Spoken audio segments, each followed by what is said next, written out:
voire de toute une classe sociale, raciale ou politique, le fonctionnement criminel mis en évidence par la cinéaste dans La Mujer sin cabeza pourrait être paradigmatique pour toutes les sociétés où il a fallu recouvrir bien des secrets horribles de crimes commis en commun. Et c'est d'autant plus intéressant que celle qui porte la responsabilité assurément de cet acte de déni, voire peut-être d'un crime humain, apparaîtra à ses propres yeux comme une véritable victime, traumatisée par un accident. Le film montre la façon dont on noie le poisson dans la recherche des responsabilités. Nous ne manquons pas d'exemples historiques ici en Europe. Dans La Ciénaga, que j'ai gardé pour la fin, la causalité paraît plus énigmatique parce qu'il n'y a aucun rapport apparent entre la chute initiale de Mecha et la chute finale de Luciano. Ces deux chutes résultent pourtant de processus psychiques comparables. La clé du film, à mon sens, est en effet suggérée dans une scène cruciale que je vais vous montrer maintenant.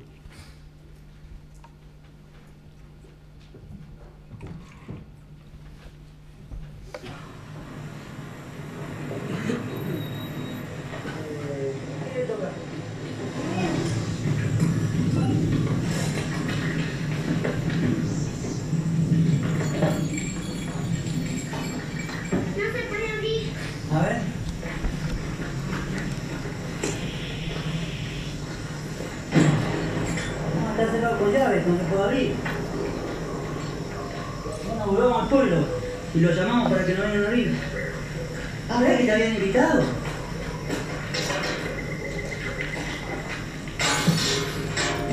Al final todo funciona igual.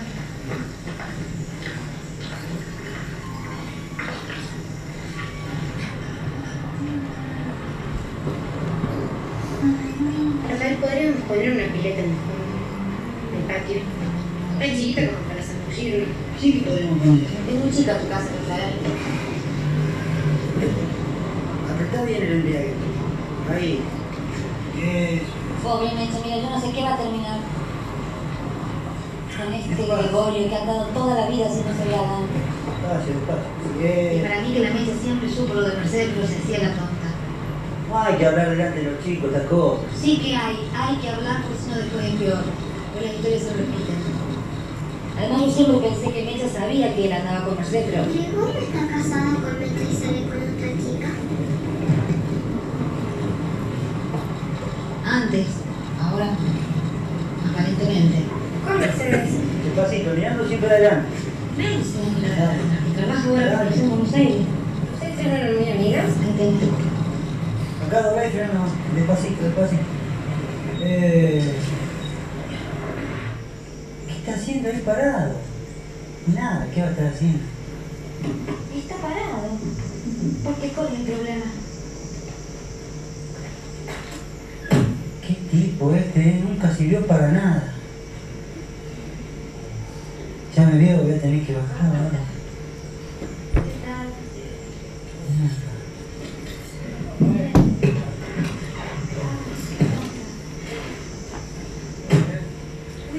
Bueno. ¿Qué tal, Gregorio?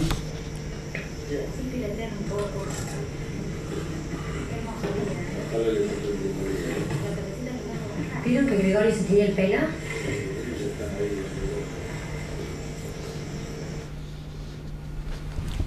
Donc, dans cette scène, on voit qu'au moment où ils se rendent en famille pour profiter de la piscine de Mecha, Tali, la mère de Luciano, qui est pourtant présentée comme une tête de linotte dans le film, s'inquiète pour Mecha. Mecha sait, affirme-t-elle, que son mari Gregorio, un coureur impénitent, l'a trompée avec leur amie commune à toutes deux, Mercedes, même si elle fait semblant de rien.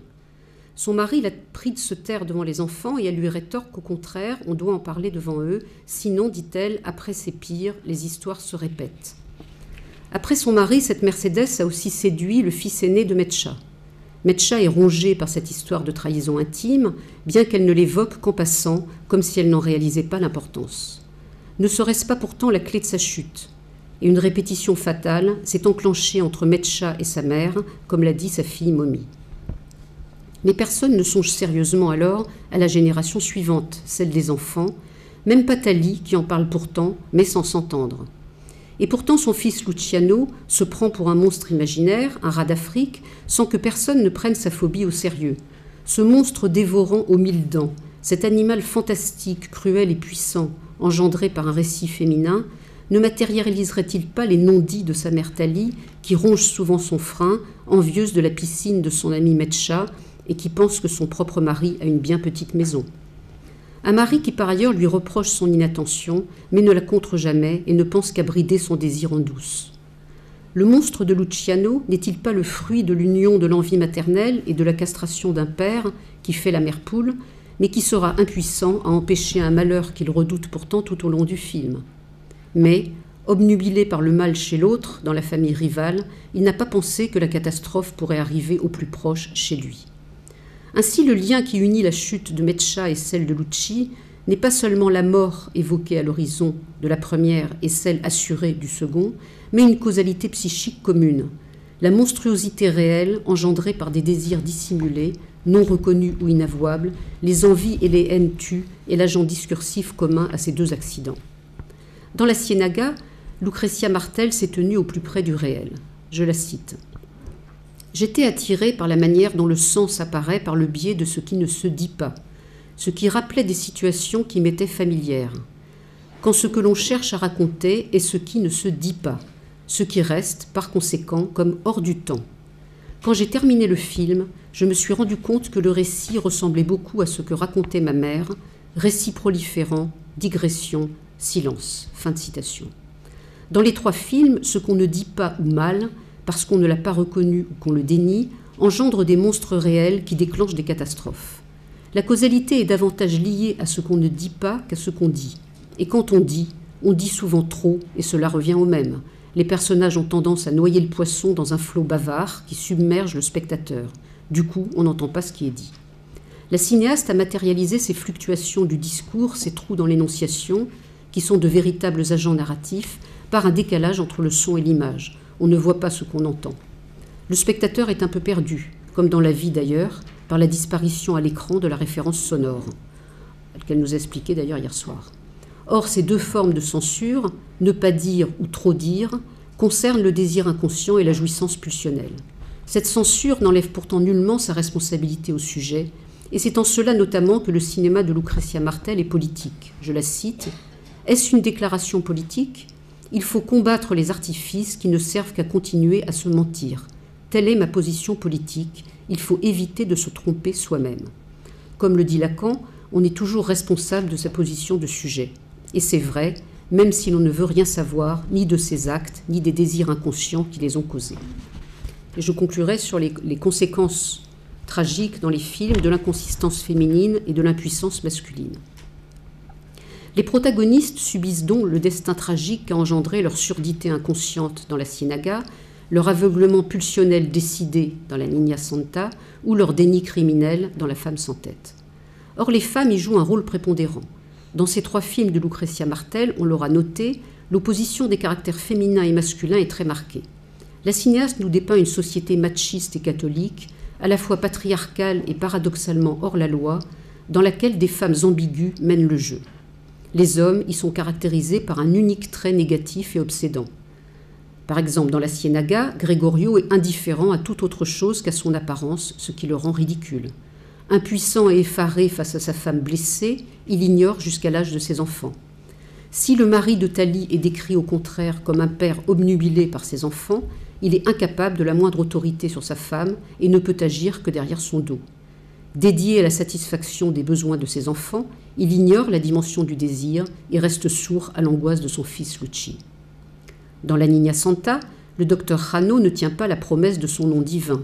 Sa compulsion sexuelle a submergé son souci de respectabilité sociale et de paternité bourgeoise. Ce soi-disant Janus, spécialiste de la surdité, est en fait muet. Il se laisse embrasser comme un pantin par la mère d'Amalia alors qu'il venait pour lui avouer ce qui s'était passé avec sa fille. Mais il est incapable d'ouvrir la bouche pour lui parler. Comme il le dit tristement, il n'est capable que d'un seul rôle, celui du médecin, qui apparaît ici comme un pur semblant théâtral. La passivité quasi comique du docteur Jano l'amènera à la catastrophe. Dans La Mujer sin cabeza, les hommes sont voués à une seule fonction, le service d'une même femme, Véro, qui est leur épouse, sœur, cousine ou amante. Ils soutiendront comme un seul homme son mouvement initial de déni. Leur intérêt familial et social est certes en jeu, mais plus intimement, ils ne veulent rien savoir de leur position vis-à-vis d'elle. Surmontant toute rivalité, ils font corps autour de celle qui apparaît comme le trait d'union transcendant qui soude le clan familial comme une sorte de phallus. La fixation monomaniaque des personnages masculins de Martel est dangereuse, car leur bêtise s'accompagne d'impuissance face au réel. Les personnages féminins sont eux plus complexes. Toujours ambigus, les femmes parlent et agissent en témoignant de l'inconsistance liée à leur duplicité inconsciente. L'inconsistance est ici à prendre au sens logique et non pas moral. Elle signifie accomplir des actions ou tenir des propos contradictoires. Leur inconsistance transforme leur faiblesse en une puissance grosse de tragédie. L'inconsistance caractérise particulièrement l'adolescente de la Niña Santa, qui précipite la perte de celui qu'elle prétend sauver, le docteur Jano qui l'a séduite. Le renversement de situation qui transforme le prédateur en proie de sa victime matérialise le pouvoir féminin lié à une redoutable ambiguïté. Dans une même scène emblématique, Amalia l'absout en lui disant qu'il est bon et cherche en même temps à l'embrasser sur la bouche. Elle ment à son ami José en disant qu'il l'a touchée à l'hôtel alors que c'est elle qui l'y poursuit et se masturbe en pensant à lui. Elle se ment à elle-même en faisant semblant de croire à une mission céleste dont le mobile sexuel est pourtant transparent. Dans La Mujer sin cabeza, Véro mène une enquête absurde puisque c'est elle qui a refusé dès le départ de voir les conséquences de son accident. Elle semble accepter passivement la volonté de ces hommes alors que c'est elle qui les emmène à sa suite. Certes, elle est dépersonnalisée, sans tête, et on fait le parallèle entre son égarement et l'amnésie de sa tante démente. Mais elle en est la première responsable et aliène tout le monde dans l'occultation définitive de la vérité. Véro est une femme sans tête qui prend la tête des autres dans tous les sens du terme. Le moment de vérité de son désir est celui où elle se jette sur son amant alors qu'on la croyait presque évanouie. Au début du film. Dans La Ciénaga, l'ambiguïté de Mecha est la matrice de l'aliénation de son fils aîné. Sait-il que son père a eu une liaison adultère avec cette Mercedes, amie et double de sa mère, au service de laquelle il se voue? Mecha dissimule sa souffrance qui s'exprime sous la forme de l'acte manqué qu'est, on l'a vu, sa chute.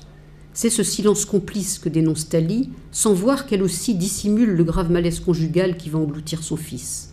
De même, l'ambiguïté de Mecha vis-à-vis de son employée indienne Isabelle, qu'elle accuse injustement de vol pour lui reprocher ensuite de la laisser tomber, apparaît comme une demande d'amour aussi vache que désespérée. Cette demande d'amour féminin n'est probablement pas sans lien avec l'attachement homosexuel proche du harcèlement de sa fille Mommy pour cette même Isabelle. Des trois films, on retiendra donc cette forme de causalité indirecte liée au trou du discours, trous eux-mêmes causés par le rapport des protagonistes à leur jouissance qui les aveugle. L'ambiguïté féminine y devient puissance fatale du destin face à des hommes qui ne savent qu'obéir.